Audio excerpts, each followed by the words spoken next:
Recibimos ahora a Laura Rodríguez y al doctor Hackter. Exactamente, nos van a hablar de cómo se genera y qué es padecer una hernia de disco. Cada vez escuchamos más ese término hernia de disco en un amigo, en un compañero de trabajo, un vecino, un familiar, alguien cerca que lo puede estar sufriendo. Vamos a dedicarnos ahora enteramente a ese tema con el doctor Hackter. Doctor, buenas noches. Buenas noches, es un gusto y un placer estar nuevamente con todos ustedes. Habíamos visto los días pasados cómo llegábamos hacia una hernia de disco o las posibilidades que tenía el disco para complicarse. Hoy vamos a hablar directamente sobre la hernia de disco y para hacerlo de mejor forma me animé a traerme unas láminas que pueden explicar al televidente de qué estamos hablando. En esa lámina estamos viendo nuevamente un corte transversal del disco, un corte transversal de la columna en donde vemos el disco propiamente dicho, digamos de un color celeste, en el centro el núcleo pulposo, que era aquel pivot sobre el cual giraba el disco, del cual flexibilizaba el disco, y habíamos dicho que ese núcleo pulposo y el disco en general estaban constituidos 80% de agua. Esto tiene mucha implicancia fisiopatológica porque después, a lo largo de la vida, cuando se va deshidratando, ese disco va trayendo complicaciones, porque ese disco en plenitud de la vida, hasta los 30, hasta los 40 años, está flexible, nos movilizamos bien. Después empezamos con, bueno, me siento un poco más rígido, los movimientos me cuestan, en la columna, en los brazos, en las piernas, porque tiene mucho que ver con ese disco deshidratado. Pero concretamente en la hernia de disco, que es lo que nos interesa en el día de hoy, ese núcleo pulposo que está en el centro del disco que todos tenemos, se corre fundamentalmente para atrás y la derecha o para atrás y la izquierda, porque son los dos puntos anatómicamente más débiles de la columna vertebral, para atrás a la derecha y para atrás a la izquierda. Todo bárbaro, todo divino. El núcleo pulposo llega al anillo fibroso externo, que es el que contiene el disco, lo empuja, el anillo fibroso externo, y lo rompe. La diferencia entre una protrusión discal que hablábamos los días pasados era que la protrusión discal, el núcleo pulposo empuja, el disco empuja, el anillo fibroso forma un globito, pero no rompe a ese anillo fibroso, no lo rompe, entonces se llama protrusión discal. Ojo, que cuando la protrusión es muy grande también trae sus problemas.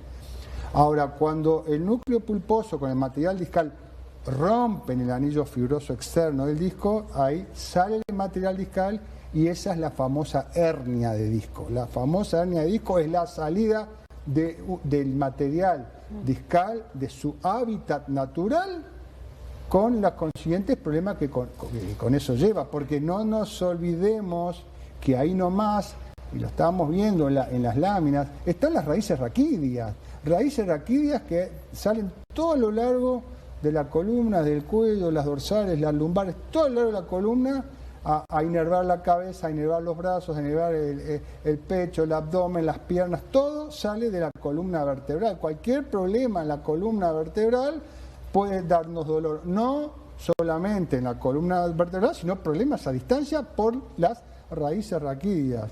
Entonces, incluso ahí estamos viendo en esa lámina un poquito de perfil, es decir, que estamos viendo la columna vertebral de perfil, cómo el núcleo está tocando. Todo esto son temas didácticos hechos a medida para que el televidente pueda entender, es un poquito más complicado que eso. Pero cómo ese bulto, la hernia de disco que salió de su hábitat natural, va para atrás, para un costado, generalmente, o para el otro costado, y ¿con qué se encuentra? Se encuentra con la raíz raquídea correspondiente al lugar donde se produjo la hernia de disco. Y cuando toca el material discal, cuando la hernia toca la raíz raquídea, bueno, va a dar un fortísimo dolor, porque estamos trabajando con tejido nervioso y esto es muy importante. Sí, eso le iba a decir, doctor, porque realmente si hay uno de los dolores, uno dice el dolor de muela, pero el dolor de la hernia de disco es bravo.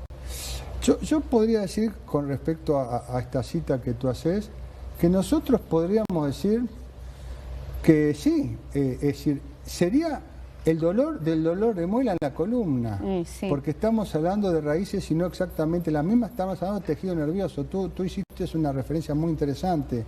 Los que han sufrido de hernia de disco saben, pero los que no han sufrido, pero sí han sufrido de dolor de muela, que no saben lo que hacer, bueno, es ese dolor que uno siente en la muela es el que está sintiendo cuando el material discal toca la raíz raquídea. Entonces, por ejemplo, si la hernia de disco se produjo en el cuello, en las cervicales bajas, te vas a agarrar más que la nuca, ¿no? No vas a poder ni moverte y de repente el dolor se te va a ir para el hombro, se te puede ir para el brazo, según cómo toque la raíz. Incluso vas a sentir los dedos de la mano dormida. Por la forma, digamos, de la raíz raquídea, vas a sentir ese dolor a distancia. Y peor aún, se puede dar muchas veces, infinidad de situaciones. Vos tenés una hernia de disco y no te está doliendo tanto el cuello, y no te está doliendo tanto el hombro ni el brazo, pero viene y me consulta, doctor, a mí se me está durmiendo la mano. Y uno le pregunta, ¿y te duele el brazo? Y no le duele el brazo. Y de repente ahí están los grandes problemas diagnósticos, que es otro de los grandes temas de la hernia de disco. La hernia de disco clásica, por ejemplo, en el cuello es, doctor, me duele el cuello y me duele mucho. Si todavía tiene cierto toque en la raíz raquídea, perfectamente se le puede ir por todo el brazo. Lo que te estoy diciendo para el brazo, para los brazos, es exactamente lo mismo para las piernas, claro, ¿no? O sea, y hay otro tema interesante que estamos viendo en esas imágenes. Ahí en la vuelta, sobre todo a nivel de la columna cervical, están las arterias vertebrales, que están dibujadas de un color rojo, ¿sí? Son unos caños, digamos, que van hacia la cabeza y inervan el cerebro. Cuando se produce una hernia de disco, vamos a tener problemas no solamente de dolor, sino que muchas veces también, según cómo venga la cosa, con la contractura paravertebral que se provoca por la hernia de disco, podemos llegar, si es a nivel del cuello la hernia, podemos tener mareos. Porque si bien no está directamente relacionada, está indirectamente a través, porque el organismo tiene un mecanismo de protección. El mecanismo de protección es la contractura muscular. Lo que pasa es que la hernia, si tiene meses, la contractura es crónica, y si vos tenés una contractura crónica a nivel de las cervicales, se te va a obstruir la arteria vertebral, o se va a achicar la luz de su diámetro y puedes llegar a tener mareos que te complican tanto como el propio dolor. Sí, te inhabilita completamente. Completamente. Y eso mismo, ahora que usaba la palabra crónico, ¿cómo hacer para que este tipo de cosas no se vuelva crónica? Porque es cierto también que escuchamos personas que hablan Mira, todo el tiempo que están con esa dolencia. Porque cuando tú tenés una hernia de disco, créeme que salís corriendo al médico. Sí. ¿Tá? Es como el dolor de muela, no te lo tratás solo. Cuando la hernia es grande, el problema de esos dolores crónicos no necesariamente son por la hernia de disco, no digo que no lo sean, porque es tanta la cantidad de posibilidades de dolor que nos causa dolor de espalda, que hay otras que sí, que te causan dolor, pero te dejan vivir o te dejan convivir. ¿Tá? Cuando vos tenés una hernia de disco, salís corriendo y pedís que te inyecten, que no te inyecten, algo vas a consultar al médico. Sí. El dolor crónico, por lo general, ese dolor que vos más o menos lo aguantás y va y viene, está debido a otras causas. Y muchas de esas otras causas, tienen que ver con los músculos. Tienen que ver con los músculos, es un tema que da para otra charla, tienen que ver con los músculos y con otro tema en el cual yo no me metí todavía porque no da el tiempo, que es cómo incide el estrés en el dolor de espalda. Cómo incide el estrés en la propia hernia de disco, que ya de por sí es una entidad nosológica, un problema muy complicado. Claro, por lo que hablábamos, ¿no? Que nos trastoca toda la vida y por esa razón también es importante, y volvemos siempre a lo mismo, a esa consulta oportuna. Esa consulta, y no nos olvidemos que el ser humano, cuando viene a consultar una columna, cuando viene a consultarnos por un problema de brazo, cuando viene a consultarnos por un problema de rodilla, no viene la columna, no viene el brazo, no viene la rodilla, viene el ser humano, claro, con la columna.